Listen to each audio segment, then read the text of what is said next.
Hi hello నమస్కారం friends, welcome back to my channel. నేను సరస్వతి పుష్కరాలకు వచ్చాను. చూడండి, ఇక్కడ లెఫ్ట్ సైడ్ నుంచి ఇటుగా ప్రవహిస్తుంది గోదావరి నది. ఇక్కడ ఒడ్డు అవతలి నుంచి ప్రవహిస్తుంది ప్రాణహిత నది. సో మన తెలంగాణలోని త్రివేణి సంగమ ప్రదేశం ఇదే. గోదావరి మరియు ప్రాణహిత నదులు ఒక్క దగ్గర కలుస్తున్న ప్రదేశంలో లోన అంతర్వాహినిగా సరస్వతి నది ప్రవహించడం వలన ఈ ప్రదేశము త్రివేణి సంగమంగా విలసిల్లుతుంది. థంబ్నెయిల్లో చెప్పినట్టు మొదటి వీడియోలో నాకైతే ఆకాశంలో ఎటువంటి ఆకారం కానీ దేవతా స్వరూపం కానీ కనిపించలేదు. కానీ ఉన్న సరస్వతీదేవి విగ్రహాన్ని దగ్గర నుంచి వీడియో తీసే క్రమంలో ఆకాశంలో ఒక మేఘం సాక్షాత్తు సరస్వతీదేవి మేఘ రూపంలో భక్తులకు దర్శనమిస్తుందా అన్నట్లుగా కనిపించింది. సో మీరు కూడా ఈ మేఘాన్ని చూస్తున్నారు కదా ఫ్రెండ్స్, మీ అభిప్రాయం ఏంటో కామెంట్స్లో నాకు తెలియజేయండి. సో ఫ్రెండ్స్, ఈ సరస్వతి నది పుష్కరాలు ఈ నెల మే 15వ తారీఖు నుండి 26వ తారీఖు వరకు తెలంగాణలోని జయశంకర్ భూపాల్పల్లి జిల్లా కాళేశ్వరంలో జరుపుతున్నారు. ప్రత్యేక తెలంగాణ ఏర్పడిన తరువాత మొట్టమొదటిసారిగా వచ్చిన ఈ సరస్వతి పుష్కరాలు చాలా ప్రతిష్టాత్మకంగా నిర్వహించాలి అనే నేపథ్యంతో మన తెలంగాణ ప్రభుత్వం వివిధ ఏర్పాట్లకు నడుం బిగించింది. మన గౌరవ తెలంగాణ రాష్ట్ర ముఖ్యమంత్రి రేవంత్ రెడ్డి గారు పుష్కర వేడుకలను ఘనంగా ప్రారంభించారు. ఎక్కడో హిమాలయాల్లో పుట్టి ఉత్తర భారతదేశంలో ప్రవహించి వేల సంవత్సరాల క్రితం అదృశ్యమైన ఈ సరస్వతి నదికి దక్షిణ భారతదేశంలో పుష్కరాలు ఎందుకు నిర్వహిస్తున్నారంటే, మన సనాతన హిందూ పురాణాల ప్రకారం ఒకానొక నాడు సరస్వతి నది ఒడ్డున కూర్చొని సృష్టికర్త బ్రహ్మదేవుడు చెప్తుంటే వినాయకుడు సృష్టి యొక్క రచన చేస్తుండగా పక్కనే వేగంగా ప్రవహిస్తున్న సరస్వతి నది యొక్క శబ్దానికి వినాయకుడు సృష్టి రచన చేయడంలో ఇబ్బంది కలిగింది. అందువలన వినాయకుడు సరస్వతీదేవిని ప్రవహించడం ఆగమని కోరాడు. అప్పుడు సరస్వతీదేవి తాను ప్రవహించే జ్ఞాన సరస్వతిని నేను ప్రవహించడం ఆపితే లోకము అజ్ఞానంలో కూరుకుపోతుంది అని అన్నది. అప్పుడు వినాయకుడు, తల్లి నేను సృష్టి రచన చేస్తున్నాను, నీవు భూమి అంతర్భాగం నుంచి ప్రవహించమని కోరగా అప్పటి నుంచి సరస్వతి నది భూమి లోపల అంతర్వాహిని గుప్త నదిగా ప్రవహిస్తున్నది. ఇటీవల భారత ప్రభుత్వం చేసిన అనేక పరిశోధనల్లో సరస్వతి నది భూ ఉపరితలం మీద ప్రవహించినట్లు, ఇప్పటికీ భూగర్భంలో సజీవంగా ఉన్నట్టు ఆధారాలతో సహా నిరూపించింది మన భారత ప్రభుత్వం. సో గంగా, యమున మరియు గోదావరి, ప్రాణహిత నదులు కలిసే ప్రాంతాలలో సరస్వతి నది అంతర్వాహిని గుప్త నదిగా ఎల్లప్పుడూ ప్రవహిస్తుంది అని మన పురాణాల్లో ప్రస్తావించారు. సో పురాణాల ప్రకారం చూస్తే గోదావరి, ప్రాణహిత నదులు సంగమించే ఏకైక ప్రదేశం దక్షిణ భారతదేశంలో ఉన్న కాళేశ్వరం ఒక్కటే. అందువల్ల ఈ కాళేశ్వరంలోని గోదావరి, ప్రాణహిత, సరస్వతి నదుల సంగమం ప్రదేశం త్రివేణి సంగమంగా పరిగణించబడుతుంది. సో నేను మా ఫ్యామిలీ కాళేశ్వరంలో సరస్వతి పుష్కరాలు జరుగుతున్న త్రివేణి సంగమానికి రీచ్ అయ్యేసరికి ఆఫ్టర్నూన్ 2 o'clock అయ్యింది. అక్కడ ఉన్న ఏకైక చెట్టు కింద భోజనం చేసి అలా కిందికి నడుస్తూ వెళ్తుండగా ఒక పెద్ద ఆవిడ అస్వస్థతకు గురై నీరస పడిపోవడం వల్ల ప్రభుత్వం వారు ఏర్పాటు చేసిన సింగరేణి మైన్స్ రెస్క్యూ టీం వాళ్ళు తనని జాగ్రత్తగా తీసుకొని అంబులెన్స్ లో ఎక్కించి హాస్పిటల్కి సురక్షితంగా తీసుకెళ్లడం జరిగింది.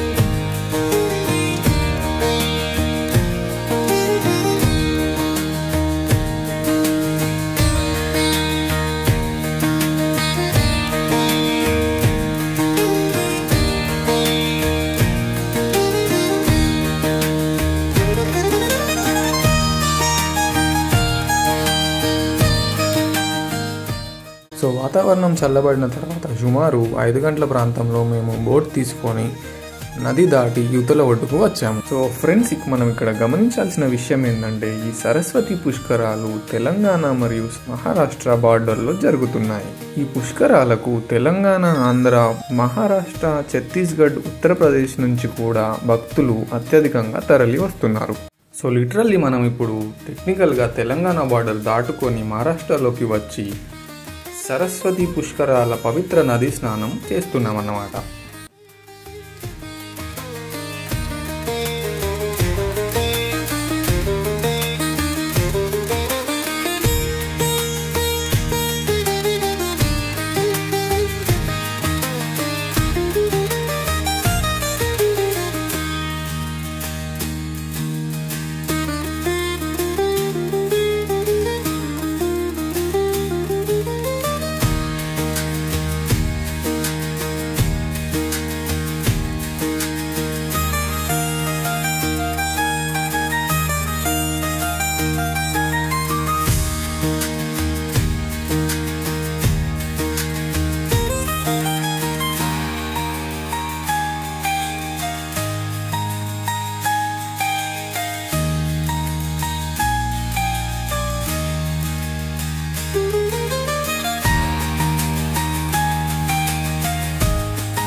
గంగే చ యమునే చాయ గోదావరి సరస్వతి నర్మదా సింధు కావేరి జలేస్మిన్ సన్నిధిం కురు.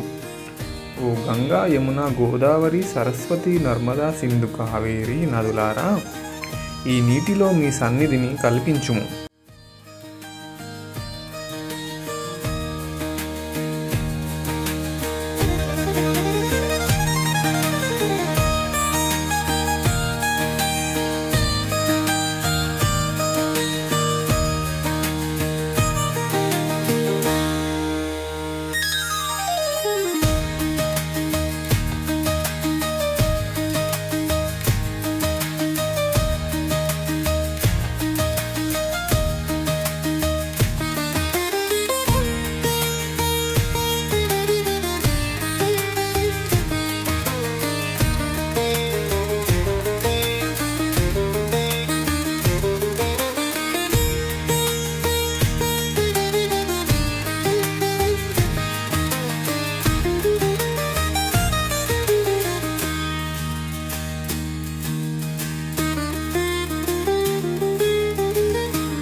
సో వీడియోలో కనిపిస్తున్నది మా అమ్మమ్మ గారు ఫ్రెండ్స్. ఇప్పుడు త్రివేణి సంగమానికి కానీ పుష్కరానికి కానీ వెళ్ళినప్పుడు అక్కడి నదిలోని ఇసుకతో శివలింగ స్వరూపాన్ని తయారు చేసి పసుపు కుంకుమ పూలుతో అలంకరించి ధూపం వేసి దీపం వెలిగించి నదీ జలాలతో అభిషేకం చేయాలి అని పురాతన పూజా సాంప్రదాయాన్ని నాకు నేర్పించింది. అలాగే అక్కడ సుబ్రహ్మణ్య స్వామికి సంబంధించిన రాహుకేతు సర్ప విగ్రహాలకి కూడా ఇదే విధంగా పూజ చేయాలి అనే నాకు ఆ పూజా విధానాన్ని చేసి చూపించింది.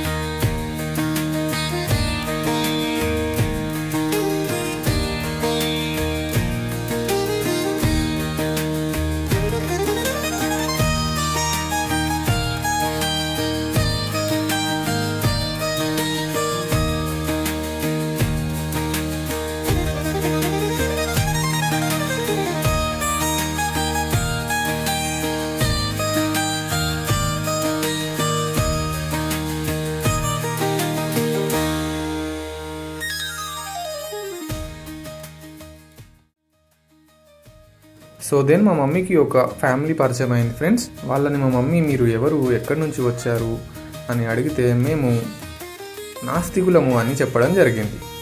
ఇది విన్నాక నా మైండ్లో 2 క్వశ్చన్స్ వచ్చాయి. మొదటిది ఏంటంటే, వేల మంది లక్షల మంది ఇక్కడ దేవుడు ఉన్నాడు అని నమ్మి పవిత్ర పుష్కర నదీ స్నానాలు చేయడానికి వచ్చిన ప్రదేశంలో దేవుడు లేడు అని నమ్మే మీరు ఇక్కడ ఏం చేస్తున్నారో, ఏం చేయడానికి వచ్చారో అని అనుకున్నాను. రెండవ ఆలోచన ఏంటంటే, వాళ్ళు చూడడానికి ముస్లిమ్స్ లా కనిపిస్తున్నారు. రీసెంట్గా పెహల్గాంలో జరిగిన పాకిస్తాన్కి చెందిన ముస్లిం ఉగ్రవాదులు మన ఇండియన్స్ పైన చేసిన అటాక్ వల్ల వీళ్ళు మేము ముస్లిమ్స్ అని చెప్పుకోవడానికి గిల్టీగా ఫీల్ అయ్యి నాస్తికులు అని చెప్పుకుంటున్నారేమో అని అనిపించింది. Anyways, this is India. Even though we as Sanatani Hindus, we don't agree with this no God Gnostic religions concept, but as per democracy, we respect every individual's freedom and feelings, but we don't care such people. ఏదో ఒక రోజు వాళ్ళకి దేవుడు కనిపిస్తాడు, అప్పుడు వాళ్ళే నమ్ముతారు.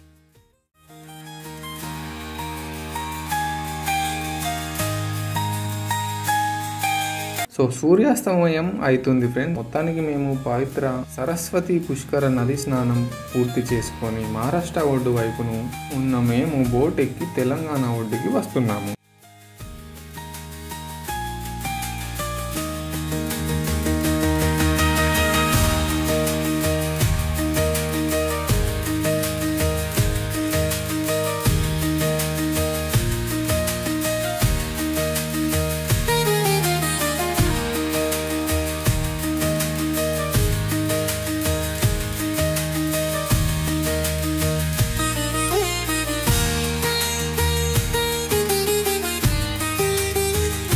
So friends, ఈ కొద్ది నిమిషాల సన్సెట్ బోట్ రైడ్ జీవితంలో మర్చిపోలేని అనుభూతిని ఇచ్చింది.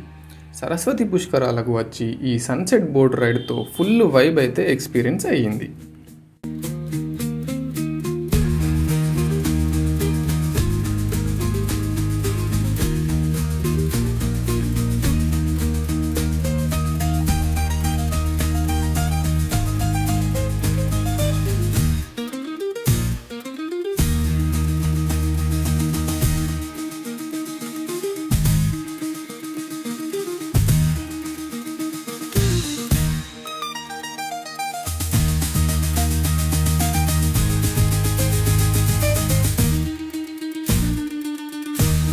సో ఇప్పుడు టైం సాయంత్రం 7 అవుతుంది. సరస్వతి పుష్కరాల సందర్భంగా 9 ప్రత్యేక హారతులు కాశీలో గంగా హారతి ఇచ్చే పండితులు ఇక్కడ నిర్వహిస్తున్నారు. ఈ హారతులు సింహ హారతి, కుంభ హారతి మరియు ఇతర ప్రత్యేక హారతులు ఇస్తున్నారు.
సో మేము నెక్స్ట్ డే మార్నింగే లేచి మళ్ళీ నది స్నానాలు ఆచరించి కాళేశ్వరంలోని కాళేశ్వర ముక్తీశ్వర దేవాలయానికి వెళ్ళాము.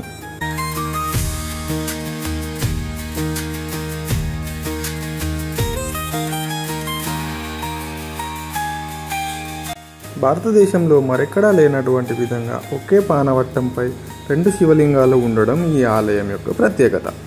ఒక లింగము కాలయముడు అయితే మరొక లింగము ముక్తీశ్వరుడైన శివయ్యగా పూజించబడుతుంది. అదేంటంటే పురాణాల ప్రకారం మనుషులందరూ ముక్తీశ్వర శివాలయాన్ని దర్శించుకోవడం వల్ల ముక్తిని పొంది వైకుంఠానికి వెళ్ళడం వల్ల నరకానికి వచ్చే పాపుల సంఖ్య తగ్గిపోయి యమధర్మరాజుకి తన పరివారానికి పని లేకుండా పోయింది. అప్పుడు యముడు ముక్తీశ్వర ఆలయంలో తపస్సు చేయగా ప్రత్యక్షమైన శివుడికి తన పరిస్థితిని విన్నవించుకున్నాడు యముడు. అప్పుడు శివయ్య తన పక్కనే యముడి కాళేశ్వర లింగాన్ని ప్రతిష్ఠించమని చెబుతాడు. ఆ యముడి చేత ప్రతిష్ఠించబడిన కాళేశ్వర లింగాన్ని పూజించిన తరువాతే ముక్తీశ్వర లింగాన్ని పూజించిన భక్తులకు మోక్షాన్ని ప్రసాదిస్తానని,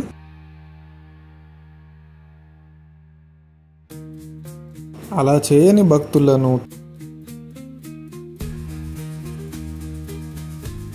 కాలానంతరం సీదా నరకానికి తీసుకెళ్ళమని శివుడు యముడికి చెబుతాడు.